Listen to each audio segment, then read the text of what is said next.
Okay, for those of you that have never seen a galaxy Pluto, which would be me, by the way, this is the first time I've seen one. This was something that I was helping a mate just by going through a few radios in the garage, and I happen to see, this is one of our don't want to sells because we only got one of them, but I happen to see this and I thought, geez, I've noticed this one before. Anyway, the reason I've got the cover off is I'm just going to be doing a slight calibration on the actual lower sideband and upper sideband frequency calibration. It's nothing to do with its previous owner or previous life. It's just the way they go after a while. They sit around for a while, and you will find that they certainly can drift off frequency.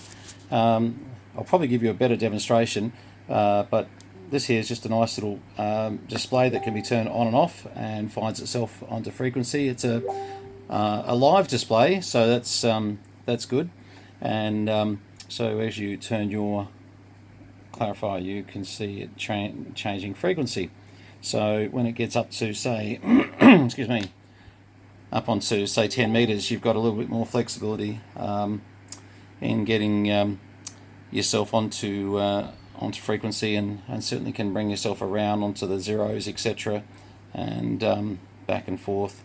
They've got a couple other interesting switches on there, but I'll just go set this calibrate up on this, and then we'll show you a bit more of it when it's sitting the right way up. It might be a bit easier, but very tidy inside, by the way. PLL VCO sitting there right in front of you in the canned area.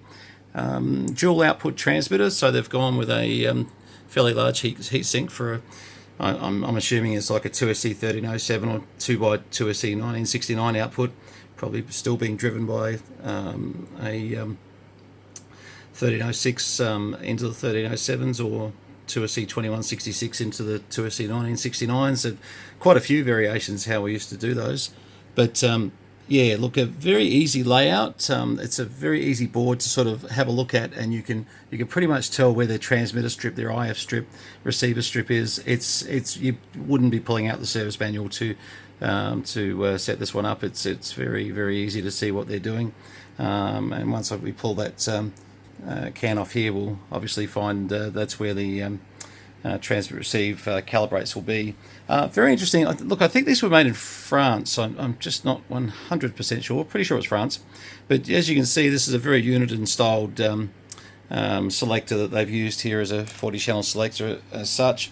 And this is not unusual. If we just bring that back to the, oh, here we are, there we go.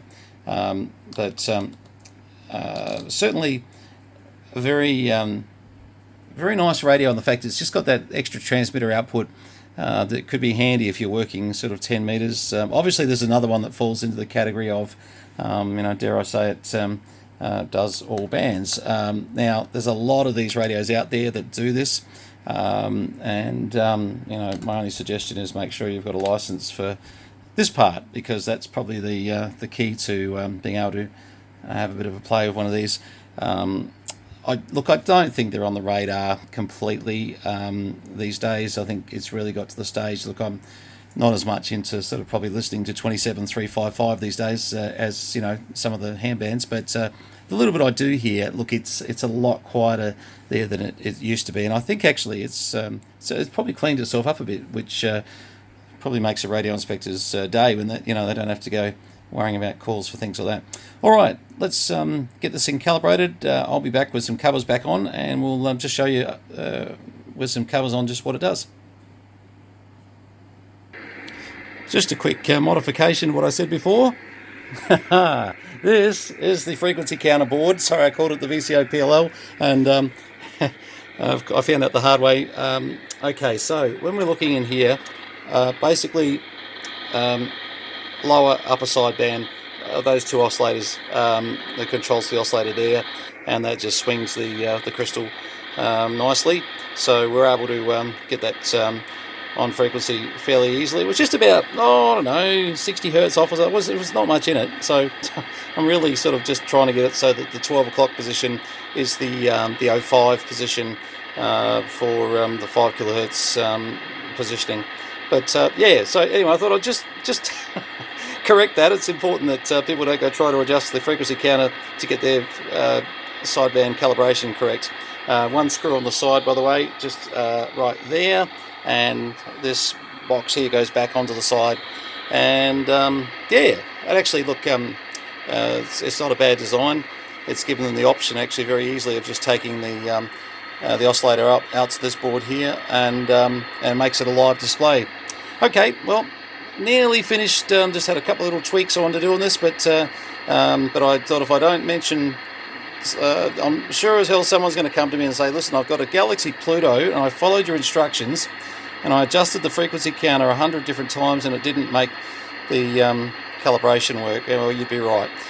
Just so you know, there is a calibrate in there, so don't be deceived. It will give you a little bit of swing, just a tad, but they do that more so for the counter's calibration, but it will affect the lower and upper sideband just a tad. So unless you think there's a fault with the actual frequency counter module that you're looking at here, then no, just leave it alone. Go straight down here to those two little fellas right there, and you'll see the oscillator just right over there. So there's nothing complex about this setup at all. Okay, we shall carry on, put some screws back in a second, and show you it up and running. Okay, so now we have one calibrated and nice looking Galaxy Pluto.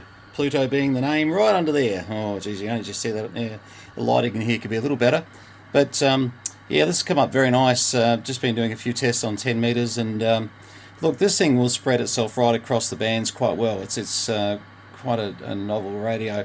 But you know, whether you're on 10 meters or heading down towards 12 meters, 1, 2, 3, we're just absolutely. Oh, on SWR2 doesn't help, but we're absolutely sort of drawing a little bit of current from this radio. I was noticing actually, I was putting it into a little dummy load, one of the Yaesu dummy loads, and yeah, the dual final output is pretty good for 25 odd plus watts. It's not bad actually. So if you come across one of these, whether it's this Galaxy or some of the other ones that I've sort of done some videos on, they're good 10 meter tools for sure, and have obviously other uses. But anyway, won't worry about that right now. By the way, the frequency counter, yes, is totally live. So when you're changing frequency, you can see where you are, and you've got quite a swing actually on this fine and coarse that can get you all around the place. So that's this is sort of your mini VFO concept of radio, where you can sort of play with your frequency. Geez, I'm being a bit fine there. It's all right. I was moving a bit slow. Some of the other not so interesting features. It has a Roger beep. Righto. As we mentioned before, it has all these other different bands that it can sort of go through, etc., etc. Mic gain, RF gain, SWR calibration, etc. A nifty little feature you can do, which is handy for to quickly move up and down 10 kcs. They've got that in there, and once again that live counter just takes a little second just to sort of go, oh yeah, that's where I am. But yeah, look, this is a very clean looking radio. Look, this is not a new radio by any stretch of the imagination. These I'm thinking would be early 2000, maybe even late 90s. I have to sort of check out just exactly when the Pluto was made, for something I didn't even know that I had until today. It was quite a surprise.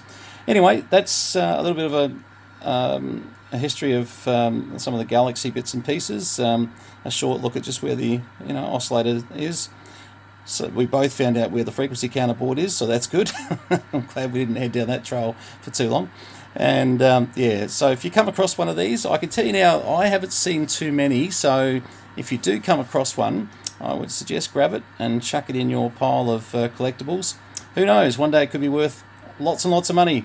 Worst case scenario, you might have a lot of fun with it. Okay, 73s from VK3CM, and oh geez, I'll go back and I think that's a good way to finish the video, a little better. Anyway, just the caveat emptor, guys, illegal to use on 27, legal to use on 28. There's a couple of other little nifty mods you can do to this too, by the way, which can get them up to 29.6 I was reading about. So this can make a very, very nice radio for 29.3, 29.6 FM. So the FM transmissions of it are just superb. So, okay, leave it at that. 73 is all the best. VK3 Charlie Mike Clear. Cheers.